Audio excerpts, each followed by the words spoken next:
Assalamualaikum warahmatullahi wabarakatuh. Alhamdulillah wassalatu wassalamu ala rasulillah wa ba'd.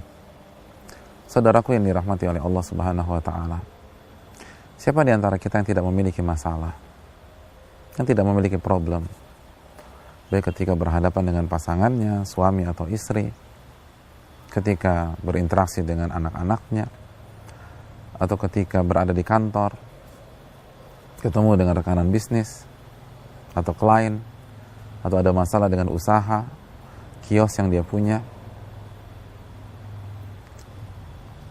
Tahukah kita bahwa Allah subhanahu wa ta'ala memberikan sebuah solusi yang ekonomis namun efektif? Allah subhanahu wa ta'ala berfirman dalam surat Al-Baqarah ayat 45, wasta'inu bis sabri was salah. Mintalah pertolongan kepada Allah dengan sabar dan dengan mengerjakan sholat. Iya, apa yang sulit bagi Rabbul Alamin, apa yang berat bagi Malik Yaumiddin, Rabb alam semesta ini, ketika Allah subhanahu wa ta'ala ingin menyelesaikan urusan kita? Masih ingat surat Yasin? Allah hanya mengatakan kun fayakun. Allah akan mengatakan terjadilah, maka terjadi. Allah memiliki tentara yang sangat banyak. Terkadang itu yang kita lupa. Ketika kita ada masalah, yang kita hubungi adalah teman kita yang punya posisi bagus. Yang kita hubungi adalah saudara kita yang punya jabatan. Kita lupa untuk menghubungi yang punya alam semesta, yang punya langit dan bumi, yang mempunyai hati-hati orang yang sedang bermasalah dengan kita. Oleh karena itu dalam hadis surat Imam Ahmad, kita lihat bagaimana lifestyle Nabi SAW. Idza hazabahu amrun shalla. Nabi ketika ada masalah yang ada di hadapan beliau, maka beliau mengerjakan salat. Ya, beliau mengerjakan salat. Bertakarub kepada Allah, sujud kepada Allah, minta kepada Allah Subhanahu wa taala, merendahkan diri di hadapan Allah agar Allah bantu. Ini konsep para nabi dan rasul. Para nabi dan rasul ketika ada masalah, maka mereka mengerjakan salat sebelum mereka berikhtiar atau melanjutkan perjuangan mereka tersebut.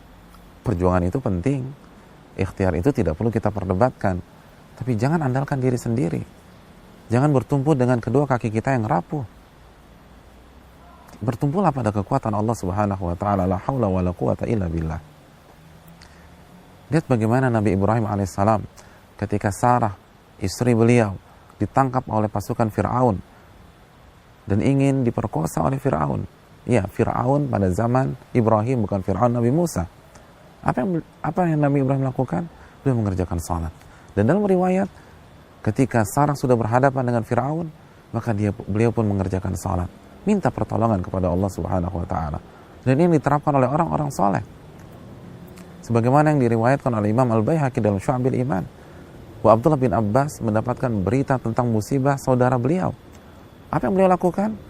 Beliau langsung mengerjakan salat, meminta pertolongan kepada Allah subhanahu wa ta'ala. Begitu juga ketika Abdurrahman bin Auf secara tiba-tiba pingsan. Lalu berita ini sampai pada telinga istri beliau, Ummu Kulthum. Apa yang dilakukan Ummu Kulthum? Beliau langsung pergi ke masjid dan salat dan minta pertolongan kepada Allah subhanahu wa ta'ala. Dan sanad pun juga sahih. Ini yang perlu kita camkan.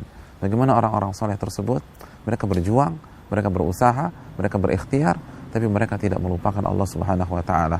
Mereka tidak mengandalkan kemampuan mereka yang sangat terbatas. Wa khuliqal insanu dha'ifa. Manusia itu, kata Allah, itu diciptakan dalam kondisi lemah. Mungkinkah yang lemah itu menyelesaikan seluruh problematikanya? Mungkinkah yang lemah itu menyelesaikan setiap masalah-masalahnya? Yang lemah meminta tolong kepada yang maha kuat, yang maha baik, yang maha rahmat, yang maha rahim. Sekarang marilah kita ubah bagaimana kita menyelesaikan masalah kita. Luangkan waktu, tidak lama, tidak membutuhkan waktu 1 jam atau 2 jam, hanya membutuhkan waktu berapa menit. Ambil air wudhu, lalu niatkan salat mutlak, minta pertolongan kepada Allah subhanahu wa ta'ala. Salat, apabila pada saat itu bertepatan dengan salat sunnah tertentu seperti duha, lakukan salat duha.